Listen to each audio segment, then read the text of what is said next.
अस्सलाम वालेकुम dear viewers, welcome to my channel AT lectures. Dear viewers, आज हम सॉलिड स्टेट फिजिक्स पढ़ेंगे। उसके अंदर हमारा टॉपिक है पॉपुलेशन इन्वर्जन इन लेज़र सिस्टम। लेज़र सिस्टम के अंदर पॉपुलेशन इन्वर्जन क्या होता है, ये एक टर्म है, यानी कि इसका मतलब क्या है, पॉपुलेशन इन्वर्जन है क्या। डेफिनेशन पहले पढ़ते हैं। Number of electron in excited state should be greater than in ground state. इसकी काफ़ी डेफिनेशंस हैं। होता क्या है ये कि एक्साइटेड स्टेट के अंदर जो इलेक्ट्रॉन है वो ज़्यादा होने चाहिए बनिस्बत ग्राउंड स्टेट के। तीन किस्म की स्टेट होती हैं, एक होती है ग्राउंड स्टेट, एक होती है मेटा स्टेबल स्टेट, एक होती है एक्साइटेड स्टेट। तो जो मेटा स्टेबल स्टेट है या फिर एक्साइटेड स्टेट है, दोनों एक्साइटेड स्टेट है, और जो थर्ड वाली है वो ग्राउंड स्टेट है। तो ग्राउंड स्टेट के अंदर इलेक्ट्रॉन कम होने चाहिए और एक्साइटेड स्टेट में इलेक्ट्रॉन ज़्यादा होने चाहिए। या फिर we should maintain the greater number of electron in excited state than to ground state is known as population inversion. दूसरी डेफिनेशन क्या हो सकती है कि हमें मेंटेन रखनी है, अगर हमने वो एक्साइटेड स्टेट में इलेक्ट्रॉन को ले गए हैं या एटम्स को ले गए हैं, तो वहाँ हमने मेंटेन रखना है कि उसकी वहाँ से तादाद कम ना हो। तो उसको भी हम क्या कहेंगे, पॉपुलेशन इन्वर्जन।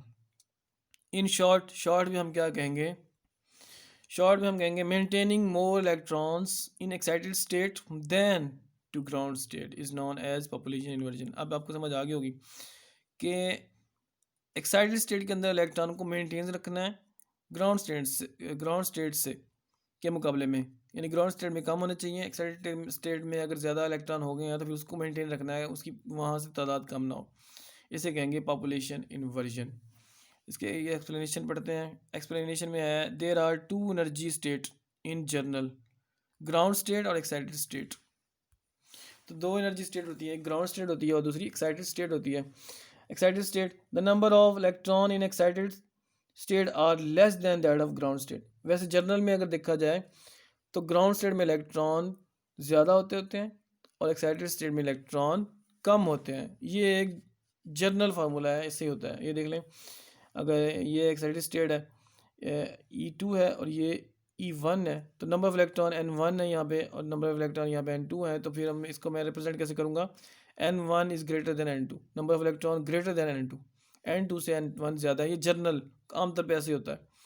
लेकिन जो ही हम इसको एनर्जी देंगे, इसको एनर्जी प्रोवाइड करेंगे, इन इलेक्ट्रॉन्स को एनर्जी देंगे, वो किसी सूरत में भी हो सकती है, हीट की सूरत में हो सकती है, इलेक्ट्रिसिटी की सूरत में हो सकती है, लाइट की सूरत में हो सकती है, किसी सूरत में हो सकती है। तो by giving some energy more electron reach in excited state, फिर यहाँ से इलेक्ट्रॉन मूव करके एक्साइटेड स्टेट में यहाँ जाएंगे, ऐसे मूव ऊपर जाएंगे। इलेक्ट्रॉन जब जाएंगे तो वो जो एटम है वो एक्साइटेड एटम बन जाएगा, एक्साइटेड स्टेट में चला जाएगा। Excited state it mean N2 is greater than N1। इसका मतलब N2 हुआ N2 से N1 से ग्रेटर, यानी number of electron excited state में ज़्यादा हो गए हैं और ग्राउंड स्टेट में कम हो गए हैं। So we have to maintain that number in excited state. फिर वही बात मैं दोबारा ये दोहरा रहा हूँ, अब जो तादाद वहाँ ज़्यादा हो गई है उसको मेंटेन रखना है, इसे ही कहेंगे हम पॉपुलेशन इन्वर्जन। आगे एक टर्म है पंपिंग। पंपिंग क्या होता है, जो हम एनर्जी देते हैं इलेक्ट्रॉन्स को जो ग्राउंड स्टेट में होते हैं, वो फिर वहाँ चले जाते हैं एक्साइटेड स्टेट में। तो वो जो एनर्जी देते हैं उससे ग्राउंड स्टेट से जो इलेक्ट्रॉन एक्साइटेड स्टेट में चले जाते हैं, इस प्रोसेस को पंपिंग कहते हैं। Supplying the energy to the atoms and raising the atom from ground state to the excited state is called pumping. यानी कि उन एटम्स को या इलेक्ट्रॉन्स को एनर्जी देते हैं तो वो ग्राउंड स्टेट से एक्साइटेड स्टेट में चले जाते हैं, उन्हें कैसे कहेंगे, पंपिंग। ये कभी इलेक्ट्रॉन आ जाता है, कभी एटम आ जाता है, तो बात एक ही है यहाँ पे। एटम्स यानी कि इलेक्ट्रॉन को एनर्जी मिलेगी तो वो इलेक्ट्रॉन्स एक्साइटेड स्टेट में जाएगा, तो इसका मतलब एटम एक्साइटेड स्टेट में चला गया है। यानी अगर मैं एटम इस्तेमाल कर दूं कहीं पे और कहीं पे इलेक्ट्रॉन कह दूं, तो उसका मतलब उसमें कंफ्यूज नहीं होना, दोनों का मतलब हम ये ही लेंगे कि एटम जब इलेक्ट्रॉन स्टेट एक्साइटेड स्टेट में चला गया है तो फिर एटम एक्साइटेड हो गया है, एटम जो है वो एक्साइटेड स्टेट में है। वैसे होता इलेक्ट्रॉन ही है। आगे हम पढ़ेंगे कि ELD क्या है, energy level diagram. ELD energy level diagram, ये क्या होता है। ये देखें, इसमें तीन स्टेट मैंने दिखाई हुई हैं। वैसे जनरल दो होती हैं, लेकिन ये जो एक बीच में एक स्टेट है, ये मेटा स्टेबल स्टेट है। पहले ये E1 जो है वो ग्राउंड स्टेट है और ये एक्साइटेड स्टेट है, और जो बीच वाली स्टेट है वो है मेटा स्टेबल स्टेट। ये वो स्टेट है जिसके अंदर इलेक्ट्रॉन ज़्यादा रहना पसंद करता है। ये स्टेबल स्टेट है, यहाँ पे इलेक्ट्रॉन ज़्यादा आके ये ज़्यादा हो जाते हैं, इनकी तादाद यहाँ पे इकट्ठी हो जाती है, तो वो होती है एक्साइटेड स्टेट। ये in metastable state the atoms spends more time, इस स्टेट पे ज़्यादातर एटम या इलेक्ट्रॉन ज़्यादा टाइम स्पेंड करते हैं। Suppose all atoms are in ground state, सारे अगर ग्राउंड स्टेट में हैं, by supplying energy rho nu, the rho nu should be equal to the gap E3 to, अगर हमने यहाँ से इलेक्ट्रॉन यहाँ पहुँचाना है E1 से E3 में, तो रो न्यू कितना होना चाहिए, E3 माइनस E1 के इक्वल होना चाहिए रो न्यू एच न्यू, यानी कि E3 minus H1 E3 minus E1 equal to H nu के इक्वल होनी चाहिए। इतनी एनर्जी हम देंगे तो ही एक्साइटेड स्टेट में जाएगा। By supplying energy all atoms goes to excited state, अगर हम एनर्जी इतनी देंगे जितने भी सारे यहाँ पे एटम है या जितने भी इलेक्ट्रॉन है वो सारे एक्साइटेड स्टेट में चले जाएंगे। तो सारे इलेक्ट्रॉन जो है एक्साइटेड स्टेट में चले जाएंगे। But atom will not spend much time in excited state, लेकिन जो इलेक्ट्रॉन है या एटम है वो ज़्यादा वक्त एक्साइटेड स्टेट में नहीं रह सकते। मैंने आपको पहले बताया ये स्टेबल स्टेट नहीं है, एक्साइटेड स्टेट स्टेबल स्टेट नहीं है। तो फिर क्या होगा, because it is not metastable state, ये मेटा स्टेबल स्टेट नहीं है, ये या स्टेबल स्टेट नहीं है। So they will move to E2, वापस वो E2 की यानी कि स्टेबल स्टेट की तरफ आएंगे। ये देखिए मैंने रिप्रेजेंट भी किया हुआ है, स्टेबल स्टेट की तरफ आएंगे, इसे कहेंगे मेटा स्टेबल स्टेट। तो जो ही वो मेटा स्टेबल स्टेट की तरफ आएंगे तो फिर वहाँ पे भी ये रुकेंगे नहीं, वापस नीचे ग्राउंड स्टेट की तरफ आएंगे। यहाँ पे कुछ देर रुकेंगे, ये एक्साइटेड स्टेट में तो बिल्कुल भी नहीं रुकते, वहाँ से जल्दी वापस आते हैं। तो वो वापस आके मेटा स्टेबल स्टेट पे कुछ देर रुकते हैं, तो उस स्टेट से फिर वापस जब ग्राउंड स्टेट में जाएंगे तो फिर ये लाइट एमिट करेंगे। तो वो जो लाइट एमिट करेंगे वो लाइट वो होगी, वो लेज़र की फॉर्म में होगी। Now we have more atom in E2 level, यहाँ पे ज़्यादा एटम है E2 लेवल पे।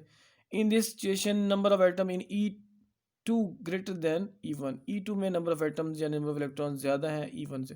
This situation is known as population inversion. देखें पॉपुलेशन इन्वर्जन की अब दोबारा यहाँ पे बात हो रही है कि इस स्टेट को पॉपुलेशन इन्वर्जन कहते हैं, कि जहाँ पे यानी कि मेटा स्टेबल स्टेट के ऊपर ज़्यादा इलेक्ट्रॉन है, इस स्टेट को हम क्या कहेंगे, population inversion. Because we are maintaining the atom in excited state than in ground state पे, इसको पॉपुलेशन इन्वर्जन इसलिए कहते हैं क्योंकि हम एनर्जी दे जा रहे हैं, उससे क्या होता है, स्टेबल मेटा स्टेबल स्टेट के ऊपर इलेक्ट्रॉन ज़्यादा जमा हो रहे हैं या एटम ज़्यादा जमा हो रहे हैं।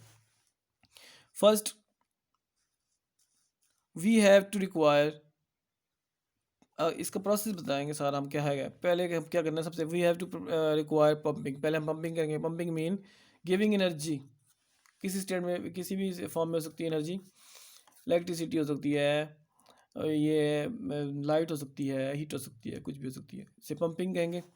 Mean sending of atom from ground state to excited state, वो फिर ग्राउंड स्टेट से एक्साइटेड स्टेट में ले जाएंगे by supplying sufficient amount of energy, इतनी एनर्जी देंगे कि जो उसको ज़रूरत है। Next we have to take material, ऐसा मटेरियल लेना है that must contain the metastable state, कि जिसके अंदर मेटा स्टेबल स्टेट होनी भी चाहिए। Where atom have to spend more time, ताकि एटम वहाँ पे ज़्यादा टाइम स्पेंड कर सकें।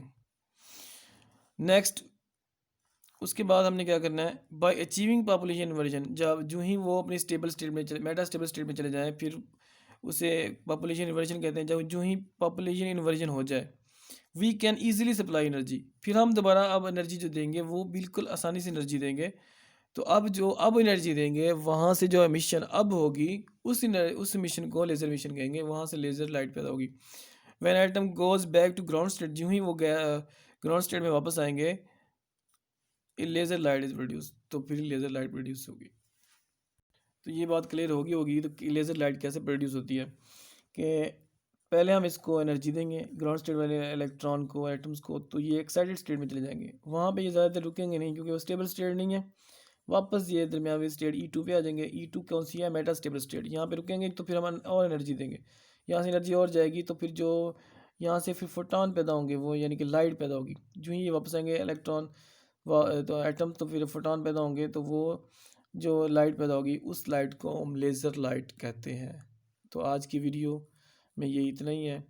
वीडियो देखने के लिए थैंक यू। वीडियो अगर पसंद आ जाए तो लाइक कर दें, कमेंट कर दें, शेयर कर दें और मेरे चैनल को लाजमी सब्सक्राइब करें और बेल आइकन को भी प्रेस करें। Thank you.